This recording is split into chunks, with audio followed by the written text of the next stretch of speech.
9월 FOMC 금리 인하, 이제는 사실상 확정적일까요? 그리고 10월, 12월엔 어떤 시나리오가 가능할까요?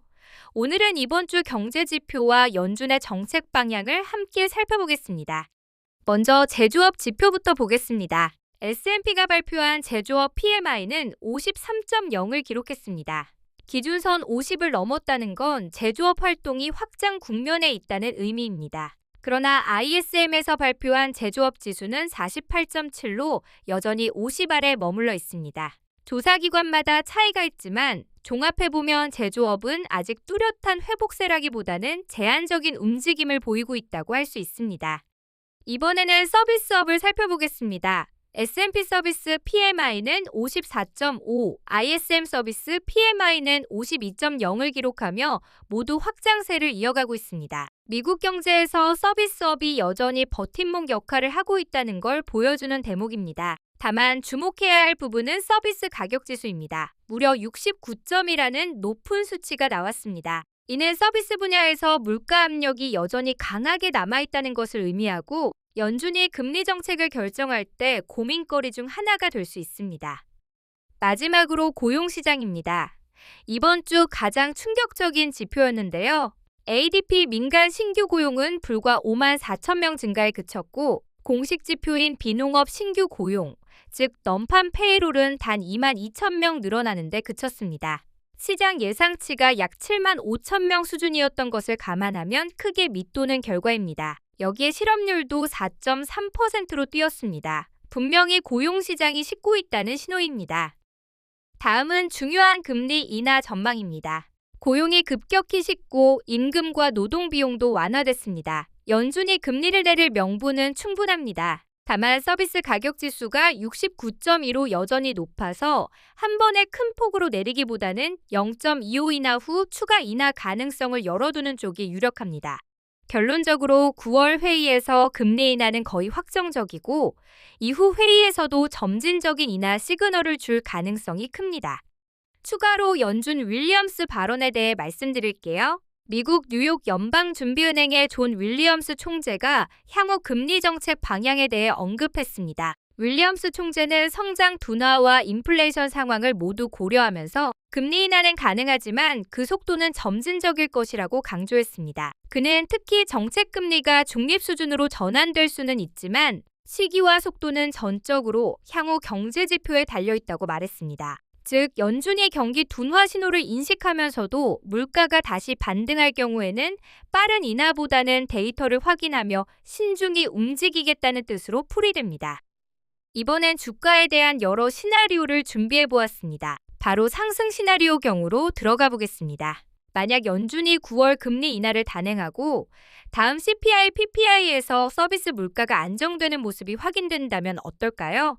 이 경우 장기 금리가 빠르게 내려가면서 성장주, 특히 반도체 AI 바이오 로봇이 가장 강하게 반응할 가능성이 큽니다. 또 달러가 약세로 전환되면 원화가 강세를 보이고 한국의 수출주도 힘을 받을 겁니다.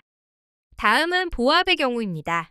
그런데 만약 9월엔 금리를 내렸지만 10월은 동결 시그널을 주면서 서비스 물가가 여전히 끈적하다면 어떨까요? 이 경우에 시장이 첫발은 내렸지만 추가 확신이 없다고 해석해서 지수가 크게 움직이지 못하고 박스권에 머물 수 있습니다. 그래도 반도체 빅테크 같은 대형 성장주는 상대적으로 강세를 보이겠지만 경기 민감주나 중소형주는 뚜렷한 힘을 받기 어려울 겁니다. 마지막으로 하락 시나리오입니다. 만약 서비스 물가가 다시 튀어오르고 고용지표까지 급격히 악화된다면 어떻게 될까요? 그땐 인하 경로가 불확실해지면서 채권 수익률이 다시 튀고 시장은 경기 둔화와 인플레 지속이라는 이중 부담을 안게 됩니다. 특히 경기 민감주와 중소형주가 타격을 받을 수 있고 여기에 원자재, 특히 유가까지 반등한다면 헤드라인 CPI 불안으로 지수 하락이 더 가속될 수 있습니다. 다음은 코스피 종합지수에 대해 간략히 분석해 볼게요. 9월 5일 기준 코스피는 확실히 20일 이동평균선을 돌파했습니다. 이로써 7월 31일부터 이어져 내려오던 단기 하락 추세선을 뚫고 올라선 모습을 확인할 수 있습니다. 무엇보다도 9월 FOMC에서 금리 인하는 사실상 확정적이라고 볼 수 있고 시장에서는 10월과 12월에도 추가 인하 가능성이 높게 보고 있습니다만 그렇게 쉽게 시나리오대로 될지는 봐야 하고요. 현재 기술적 분석으로는 상방이 열려 있다고 해석할 수 있겠습니다. 다음은 30분 봉 그래프입니다. 보시다시피 단기 하락 추세선을 뚫었습니다. CPI 지표만 무리 없거나 잘 나온다면 그래프상 빨간 선처럼 조정 주고 전고점 보러 갈 가능성 높게 봅니다. 전고점 돌파 여부는 당시 상황을 봐야 하니 다음 주에 CPI 데이터 우선 확인하고 다시 얘기하시죠.